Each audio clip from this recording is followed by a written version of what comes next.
Sejam bem-vindos nesse nosso encontro semanal. Toda semana é uma semana especial. Toda semana parece ser a semana mais especial, mas algumas semanas, além de serem exatamente o momento onde a vida está se realizando, o momento que a gente está vivendo é sempre o melhor momento de todos, porque é exatamente a vida, o aqui, agora. E hoje, nós ainda estamos nessa vibração de Purim, no trabalho de harmonização de ambientes, quando eu faço a aplicação da árvore da vida na casa. Diferentemente do trabalho de arquitetura, em que cada centímetro pode colocar um projeto inteiro a perder, eu tenho uma arquiteta aqui, ela sabe o que eu estou falando, 1 centímetro pode colocar tudo a perder. Parece que não faz diferença, mas tem algumas situações que realmente 1 centímetro significa um grande prejuízo. Mas quando a gente está falando de energia, nós estamos falando sobre ondas. E essa linha, ela não é algo tão certo. Porque o mundo da fragmentação fala para nós que as medidas e que os limites são aqueles que o nosso olhar alcança. A partir daquele olhar, o eu está aqui, saiu do limite do meu corpo, já é outra coisa. Mas quando a gente está falando de energia, ou quando a gente está falando sobre essas linhas energéticas, as coisas acabam realmente se mesclando e se misturando. E o dia de hoje, que talvez alguém vai dizer, olha, nós já estamos entrando no pôr do sol, então hoje a gente já entrou no 15º dia do mês de Adar, já não estamos mais no 14º dia, e aí eu vou dizer para vocês, existe o dia, existe a noite, mas quando a gente pega essa porção, que por sua vez está acontecendo nesta semana, a porção energética Kitissá, nós vamos, talvez, se a gente levasse ao pé da letra, ficar um pouco confusos sobre essa cronologia. Porque essa porção se inicia falando sobre uma espécie de uma contagem, sobre uma doação que tem que ser feita de todos, pobre, rico, com mais posses, com menos posses, todos vão ser contados. E, além disso, se a gente vai continuando naquela leitura, começa a ser descrito alguns preceitos, entre eles se fala sobre a Shabat, como deve ser o preceito do sábado, da Shabat. E quando a gente acaba exatamente esse parágrafo, de repente aparece o assunto do bezerro de ouro. E aí a gente fala, meu Deus, não tem nada a ver. Como é que eu posso estar falando de algo tão elevado e essa porção é a porção do pecado do bezerro de ouro? E quando a gente vai levar ainda um pouco mais no passado, as últimas leituras que a gente fez, a gente passou pelas 6 semanas de Shovavim e existia um trabalho, um peso. E logo em seguida, a gente vai falar sobre Terumá, o altar desse templo sagrado que a gente tem que construir. Hoje está um dia muito especial, porque hoje nós estamos recebendo, para iluminar esse momento, a presença de pessoas muito especiais e queridas que estão chegando. Oba, vai! Querida, por favor, fica à vontade. E então nós tivemos a porção de Terumá, em que nós somos convidados a construir esse templo sagrado, mas quem é cabalista sabe que não vai levar nada ao pé da letra, e Terumá, Tarum, rei, elevar o rei. E essa palavra elevação, ela está diretamente ligada ao bezerro de ouro e à palavra que te sabe. Porque, ao mesmo tempo, nós estamos falando sobre o pecado dos pecados, aqueles em que nós constantemente somos lembrados da correção, e ao mesmo tempo nós estamos falando de uma elevação. Falamos da elevação em Terumá, na construção desse templo sagrado. Elevar o nosso rei para a santidade, elevar o nosso mundo físico para a santidade. Em seguida, a semana passada, a gente fala de uma porção em que Moshe Rabbeinu não tem o seu nome, ele foi tirado, e a gente sabe que a gente também não vai levar nada ao pé da letra. E o nome de Moshe Rabbeinu não está sendo falado justamente porque o nome é um recipiente, o nome representa uma função. E no momento em que eu não verbalizo o nome dele, é como se eu estivesse expandindo essa presença, que ela vai além de qualquer recipiente. Porque ele, como nosso líder, nessa saída da escravidão, nessa saída desse nosso Egito interno, ele faz cada um de nós buscar aquele vav, porque eu falei, o Tetzaveh, quem não teve aqui, tem algumas pessoas que não estavam aqui na semana passada, é como se ele estivesse abrindo esse conduíte e faz, e traz a iluminação de A a Z, do Aleph até o Taf, todo o alfabeto hebraico, até chegar num outro rei, que é o nosso rei. Então, nós estamos, semana a semana, construindo todo um potencial, toda uma situação de elevação do nosso ser, para chegar no momento do bezerro de ouro, tendo frases antes da descrição do pecado, o preceito da Shabat. Eu peço aqui só um minuto para eu tirar o som aqui. Pronto. Maravilha.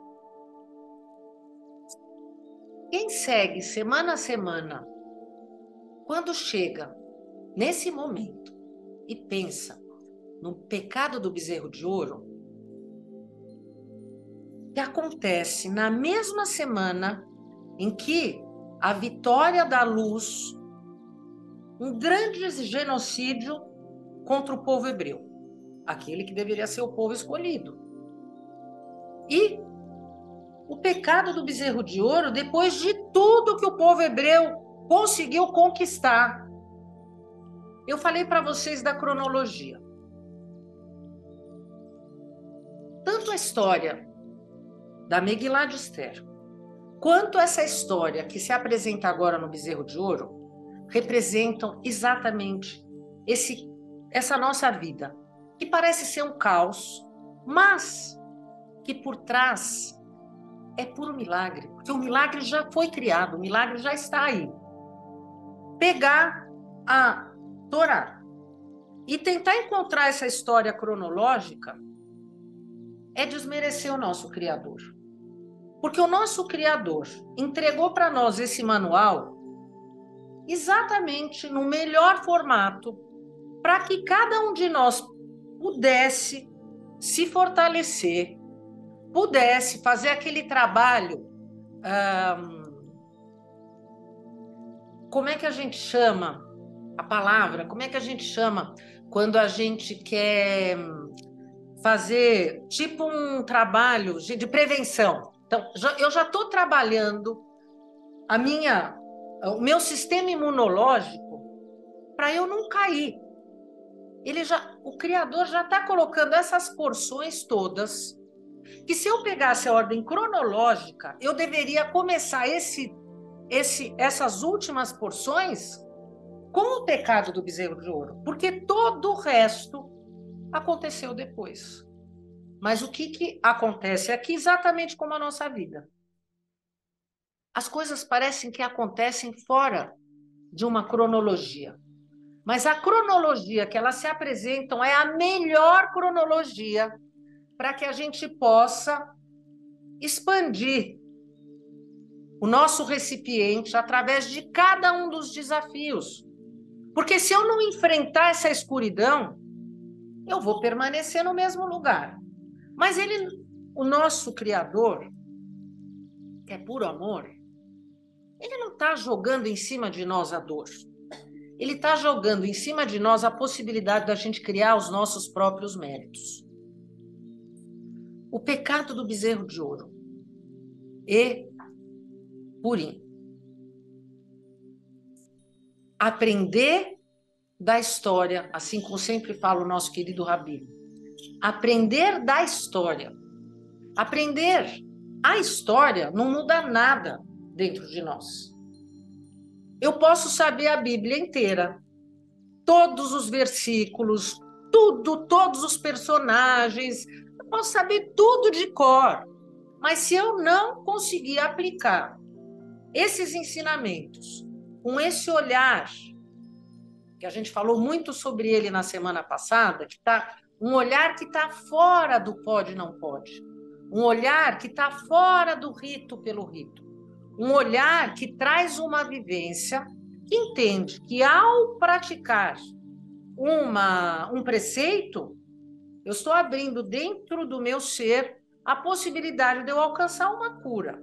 Pouco importa se o outro faz melhor, se o outro faz pior, se o outro sabe mais, se o outro sabe menos. Isso, neste momento e nesse contexto, não faz a menor diferença. Eu estou recebendo a cura antes que o mal se apresente. Eu vou conseguir receber o potencial de eu conseguir afastar a morte antes que a morte se apresente.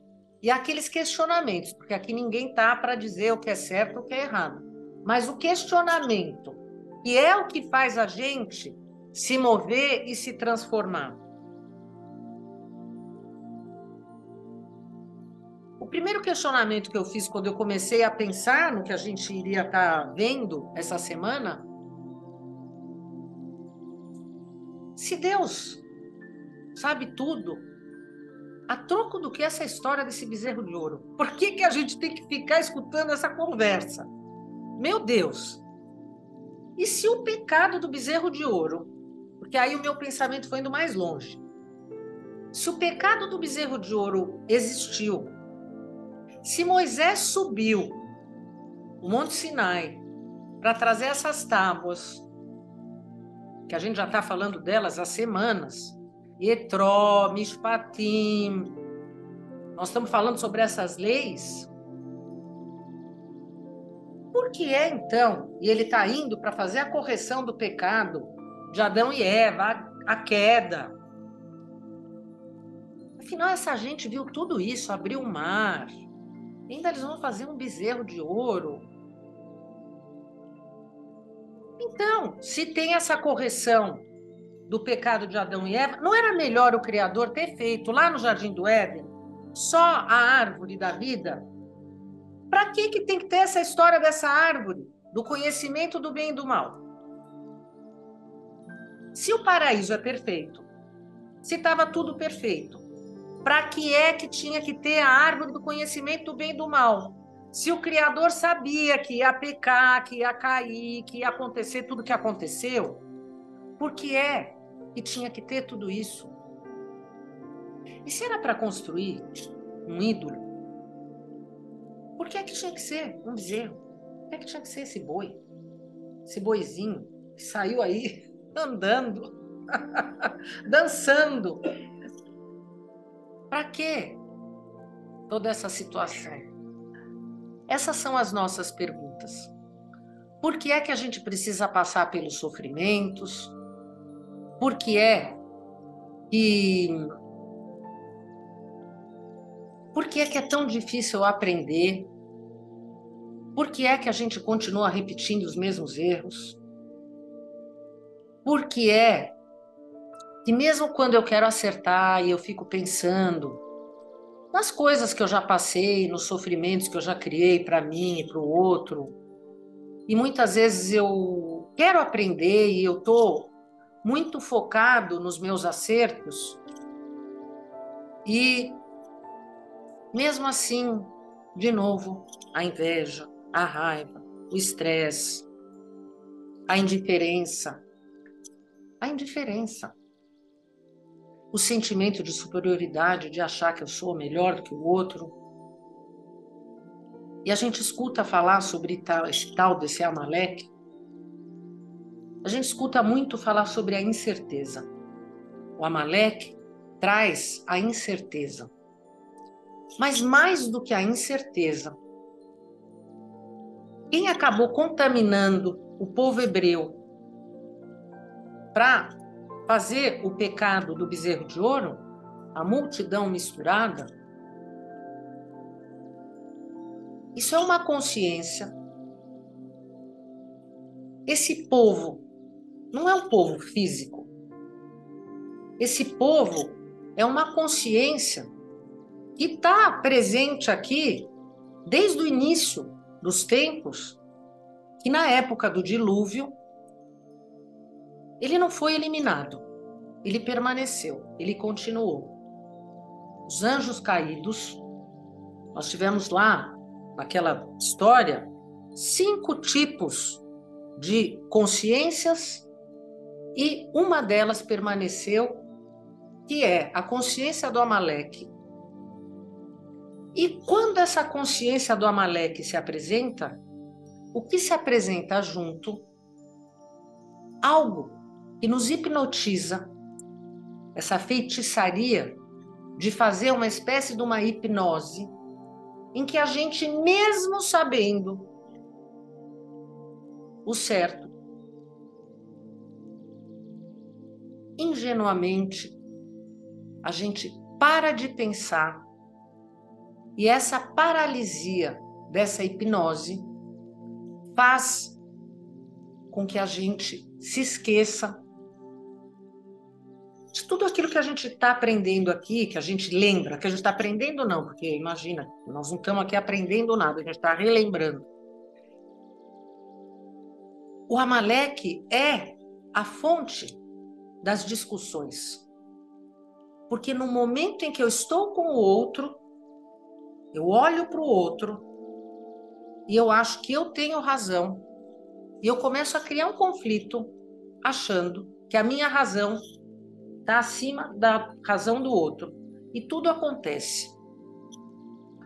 O Amaleque, quando a gente pensa no literal da história do bezerro de ouro, o nosso próprio rabino, a gente tem aqui, poderia fazer como tantas porções, muitos desdobramentos de explicações, mas eu sei que cada ano alguma coisa se apresenta, sei lá, na lembrança. Então, esse ano, o início da força do Amaleque foi na discussão entre os homens e as mulheres. Aron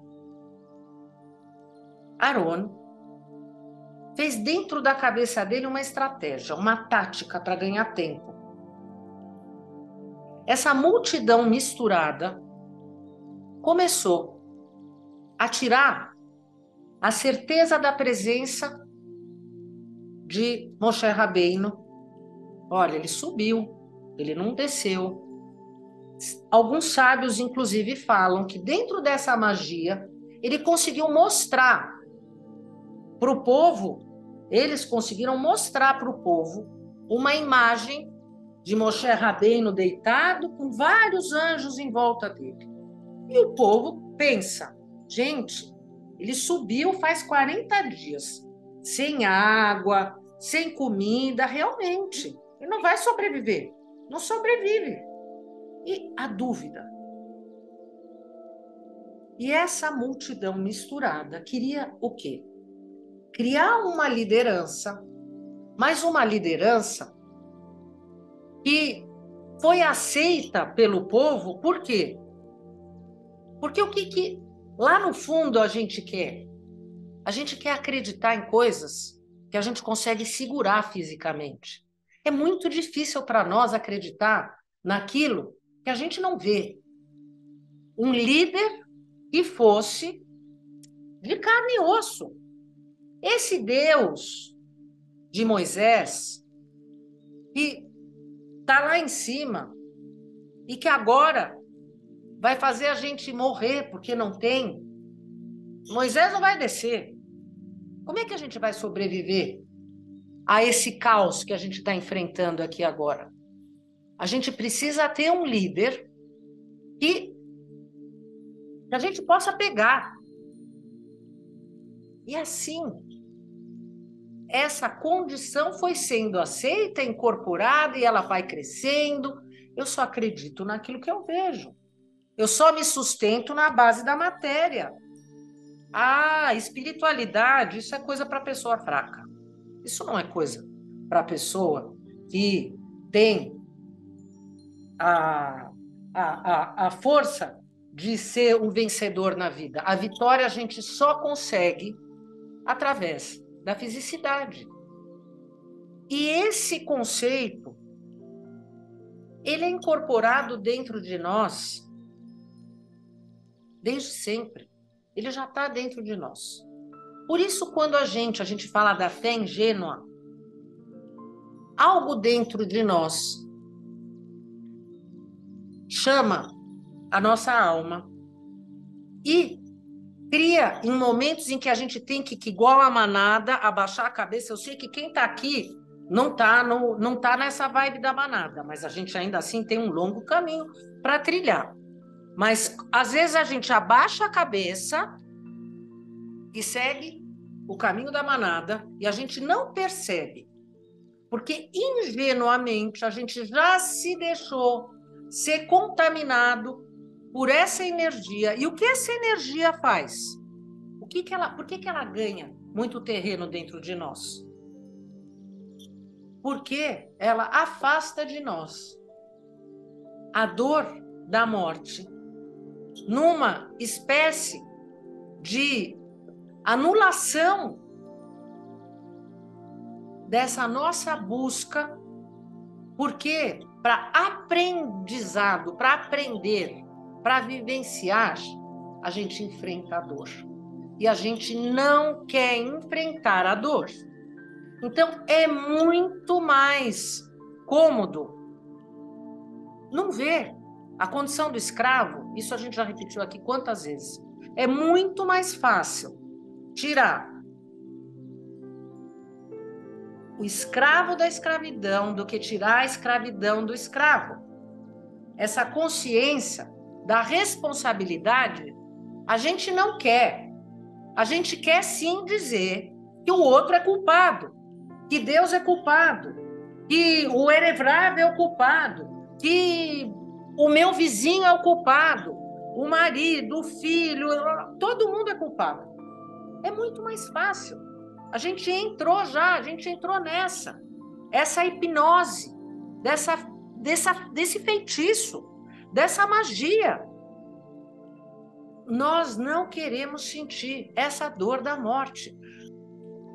Acontece um encontro, tudo é um encontro entre Haman, entre Esther, entre o rei. Haman é desmascarado. Nesse momento, a Esther fala que ela é a representante do povo hebreu. O decreto cai. Quem é enforcado é Haman e os seus filhos. E ainda a gente até poderia continuar no conto de fadas. Mas o principal dessa história é entender o porquê disso na lua cheia de peixes. Por pior que seja o decreto, qualquer decreto que se apresente, para aqueles que acreditam na luz e saibam que ela não nos deixa jamais.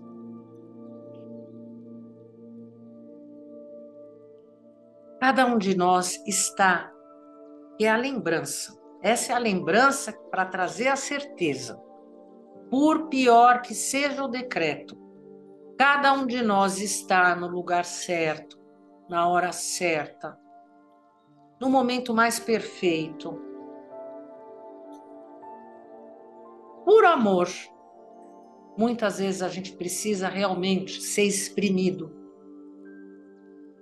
internamente, para a gente não ser como aquele drogado que quer aniquilar o seu Salvador, porque afinal de contas, a gente crucificou o nosso Salvador. A gente já não precisa mais fazer isso. São outros tempos. A Cabala hoje está disponível para qualquer pessoa. A gente não precisa mais acabar com os nossos salvadores. Aqueles que querem tirar a gente da amnésia, da paralisia, da hipnose. A gente quis eliminar os nossos salvadores porque doía cair na realidade. A gente crucificou o nosso Salvador porque a gente sentiu sofrimento com aquela mexida. É melhor eliminar. Esse é o poder do Amaleque. A rainha Esther está mostrando para nós que a gente pode ser vitorioso. Os desafios acontecem e vão continuar a acontecer. E nós vamos continuar caindo. Pecado do bezerro de ouro está aí. Mas o que interessa é aquela pergunta: o que é que eu posso fazer? O que é que eu posso aprender? O que é que eu posso entender com isso que está acontecendo comigo aqui e agora? Eu, não o outro. Porque quando eu não fizer isso, eu estou pegando. Jesus já foi crucificado e N outros Messias, Salvadores, mestres, perseguidos. Mas se a gente não levar toda essa força que a gente está recebendo nessa semana, que traz a certeza, aquele Messias interno nosso nunca vai ter a força para conseguir sobreviver e nos tirar das trevas. Esse é o Messias que a gente tem que alimentar. Olhar a história para aprender com a história. Viver a história dentro da nossa história. Para não ter uma história que não serviu ser história, porque a gente não evoluiu, não aprendeu nada com essa história. Eu agradeço a presença de vocês. Hag Purim Sameach. Até sexta-feira. Nós vamos estar juntos no YouTube, se Deus permitir e a luz permitir, que a gente possa estar muitas vezes juntos, todos nós. Hoje realmente eu estou ganhando aqui um grande presente que fazia muito tempo que eu não tinha, que é essa presença física, porque isso, nossa, não existe nada igual. Então, eu agradeço a sua presença aí e com muito amor eu agradeço a presença de vocês aqui. Obrigada, gente. Obrigada.